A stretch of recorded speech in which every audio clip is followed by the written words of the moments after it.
closing. I'm so glad and I'm proud of the way the industry has shaped up so far. So I feel it's only fair, for me to present to you my album, which is Grand Opening, Grand Closing, which will be debut, which will premiere on the 9th of January, which also happens to be my birthday. With that said, this Friday, in my album, I've featured a couple of artists. Niko na King Kaka, niko na Otile Brown, niko na Bahati, niko na Genge actors. I've tried to work with as many people as I can. From Tanzania, I have AY featuring in the album. Kwa hiyo, it's something ambayo tumekaa na tukapanga kwamba lazima yani tupatie mafans, unajua kitu ambacho watakithamini na kitu ambacho kitakachowafurahisha. So together, CMB in conjunction with CMG, we have a lot in store for you. Kwa hiyo, look out for the album as we speak now on Friday. The first single of my album is coming out. It's called Time Will Come. It was produced by Mikey. It was produced by a brother called Denzel, up and coming producer. So Time Will Come premieres this Friday. Please make sure you keep it locked. And kama kawa, kama dawa, unajua mafans mi nawapenda wote. So I'd like to send a big shout out to my other extended family, the CMG family, my managers, Grace, Lois, Gift, my managers, Gift and Lois. I'd like them to come and say hello. And, together we stand, divided we fall. And that's why I said I can confidently stand here in front of you beautiful people and say that I actually did achieve my goal. And I feel like now it's time to actually help nurture this young talent, not only just in music, but also from the business perspective of things. I have the experience, so definitely we have a headquarters which is located at Dennis Pritt Road, Kilimani. We have a creative hub there that I've created for youngsters to come and showcase their talent. As you might know, there are people who have talent, but they don't have that platform. So CMG and CMB, we've decided to come together and make sure we give them that platform. So if they want management, we've got them. If they want to record, we've got them. If they want to do podcasts, we've got them. It's an all-round creative hub. Maybe a question, yeah. We understand you've been famous and veteran in the music industry. Yes. Especially in East Africa. Yes. It's been a while before we heard from you. Yes. Why just CMG? What do you mean? Why did you just decide to collab with CMG? Oh, well, you see, myself and the CMG director, CEO, we've been brothers, and we've been brothers for a very long time. So all this was just a matter of time for it to come and be afloat. But myself and Des, we've been brothers for a very long time, and we always had in mind that we're going to work together. So for me, it's something that was way overdue, and it's not just something that came up overnight. It's something that we had planned for from years ago. Okay. Yeah. Prezzo, on the same question, anauliza kwa nini ulichukua muda mrefu sana nje before? Nilichukua muda mrefu sana kwa sababu I didn't want to force my art. So kuna wakati ambao nilikuwa sina motivation, nilikuwa sina inspiration.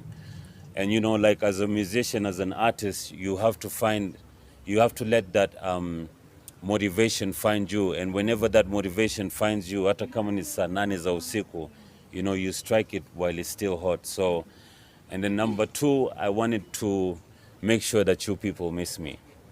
And clearly you can see I've been missed, brother. But when you say the word exit, does it mean unachana na mambo na muziki kabisa? Sio kuachana na mambo na muziki kabisa, because kama nilivyosema tuko na headquarters ambayo kuna studios pale ambazo ni za ku-nurture new talent and people who have the talent but then they don't have the platform. So I've created that platform whereby I'm still going to be nurturing young talent. I'm still going to be scouting for young talent as well. I work with a lot of the Gen Zs and I work with all sorts of age groups. But for me, I know the difficulties of getting into an industry. Unajua mtu lazima uwe na platform.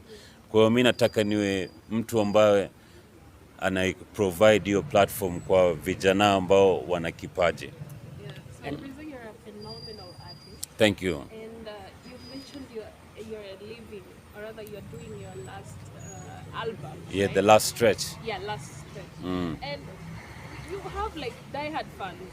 They may be like, Prezzo, please don't go. How are you going to handle that? Well, you see, we'll cross that bridge when we get to it. For now, let's just focus on the album. And you know, the album, like I said, I have very big names in the album, and I'm looking forward to presenting it to the fans out there. Keep in mind, mi ndio nilisemaga kwamba mafans mi nawapenda wote na autograph nitasign siku zote. We also have the remix for my fans as well. Shout out to Christophe. Shout out to everybody, man. You know, it's been a hell of a journey. It's been a roller coaster, njia panda, njia shuka, lakini bado we're still here. And when I say exit, it doesn't mean that I'm exiting like for good. You know, you'll see me once in a while here and there because I'm a music director, executive, and my goal is to keep pushing these youngins and make sure that we create the right path and platform for them. So you'll see me from time to time, once in a while here and there. And Yeah. Prezzo, you are known for your performing. You are doing well very on stage. A bit. And ulikuwa na pale unapiga showbiz, coming to event with choppers.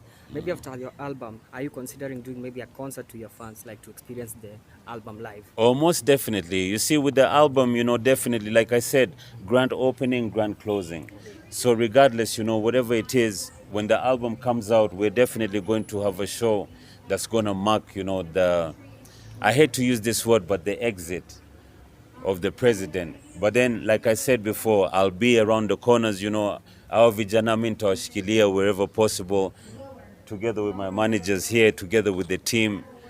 Tawashikilia as much as we can. And you know, now I want to give you guys a personal invite to the office. When you get some time, please feel free, njooni mtutembelee pale Dennis Pritt Road, Magnum Studios, you know, and then we can chop up one or two things. In your album, you have mentioned legendaries only. Is there upcoming artist you featured in the album? Yes, I have upcoming artists, definitely. You see, as the president, I cannot sideline them. So I have a lady called Mito. She's very good with it. You know, I can't wait for you guys to actually see her work. And a couple of other, I have an artist called 30, who also is an upcoming artist. You know, there's a couple of names there that, you know, you're going to be seeing who are upcoming. They're not known, but very talented. And hopefully from the album launch, then they can also be able to prosper. Maybe for your diehard and veteran fans, story moja tu especially ya muziki. Ukiwa na karibisha. Ipi hiyo unataka? Excuse me miss, jina langu ni Jackson. Together me and you tutaleta action. Joe sogea karibu nikupe, na sio utani, ninachoomba ni nafasi kama dakika 5 tu of your time, ni kueleze ni livyo kumain. Au sio? The last question. Yes. Okay, my question. Apparently, we have seen exactly there is one of the shows that currently is being, I think, is being hyped on social media. Sorry, come again? There is one of the biggest show currently that people are talking about. I think it's the top of the town. Uh-huh. And people believe that indeed, back then there is a point in time where Eric said we need to support the local talent. Uh-huh. Play 75% of Kenyan music, but he didn't believe that. He didn't mean that we play. It's all about support. Currently, we have seen exactly you coming up with a creative hub where you are trying to also to impact the other artists within it. Right. But now there is one of the biggest show currently that is being criticized by most of the people. They believe that indeed this it's called the event that is going to happen that the likes of Diamond is being invited. They feel like this event, it can be done by us, Kenyan musicians, and the amount that is being charged, they feel that indeed this money should just go to us personally. What do you have to say about people criticizing this kind of events? Yeah. Inviting other artists to do? I think, you know, at the end of the day, it's the sad truth. Like, at the end of the day, I feel like here in Kenya, we don't really support our own as it's supposed to be. And, you know, charity begins at home. So if anything is concerning our home ground, I believe, like, you know, the main act should be artists from our grounds. And I believe that, you know, they should be given the number one option. you see, and not be made like to feel like wamewekwa nyuma baada ya wengine, kwa sababu sisi tukienda kwao, wao pia wanapewa kipawa mbele, and they're given that opportunity. So it's something that is a work in progress, but all I can tell people ni kwamba tujaribu yani tusapotiane, manake together we stand, divided we fall. Ukiangalia wanamuziki tuseme wa nchi zingine wanapewa support na wananchi wenzao, lakini sasa huku unajua sisi tuko tayari kutoa support kwa watu wa nje, ingalau hata wanasema kwamba nabii